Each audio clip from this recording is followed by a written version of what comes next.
വടകര ആവിക്കൽ ബീച്ചിൽ കടുക്ക പറിക്കുന്നതിനിടെ ഒഴുക്കിൽപ്പെട്ട വിതുൽ പ്രസാദിനായുള്ള തിരച്ചിൽ തുടരുകയാണ്. വൈകിട്ടാണ് സംഭവം. കുരിയാടി ആവിക്കൽ സ്വദേശി വിതുൽ പ്രസാദിനെ കാണാതായത്.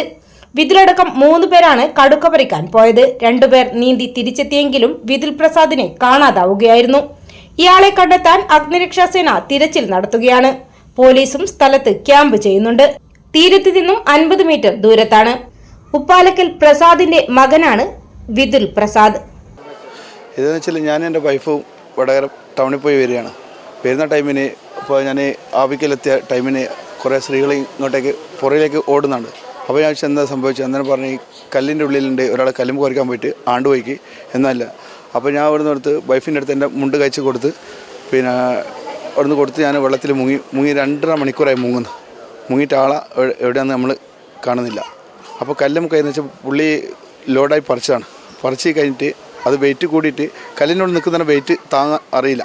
അവ നീന്തുന്നേരം അറിയാൻ പറ്റും. അപ്പോൾ അങ്ങ് താഴേക്ക് പോയി. അതാണ് ഇത്രയാണ് സംഭവിച്ചത്.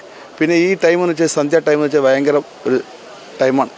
ഈ ടൈമെന്ന് വെച്ചാൽ രക്ഷാക്കൾ ആര് പറയുന്നത് നമ്മൾ മനസ്സിലാക്കുന്നത് വെച്ചാൽ ഈ ടൈമിൽ ഒരാൾ ഇറങ്ങാൻ പാടില്ല കടലിൽ. എന്നുവെച്ചാൽ പ്രത്യേകിച്ച് കല്ലും അറിയാത്ത ആൾ ഇറങ്ങിക്കഴിഞ്ഞാൽ ഇങ്ങനെ സംഭവിക്കുക. എന്നുവെച്ചാൽ പെട്ടെന്ന് വെയിറ്റ് കൂടുന്നേരം ആൾ അടിക്ക് പോകും.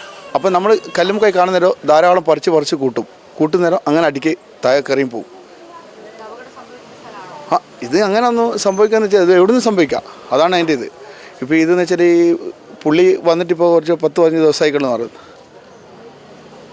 അപ്പോൾ ഇങ്ങനെ ഇവിടുന്ന് ഇങ്ങനെ അതിന് 2.5 മണിക്കൂറായി മുങ്ങി തപ്പി നമ്മളെ കൂട്ടുകാർ ഇടുന്നുണ്ട്. കല്ലുമ്പകൈ പറിക്കാർ കിടക്ക മുട്ടുങ്ങൽ പ്രദേശം എല്ലാവരും ഉണ്ട്. വന്നിട്ട് ഒരുപാട് ആൾ നോക്കിയിട്ടൊന്നും കിട്ടിയില്ല.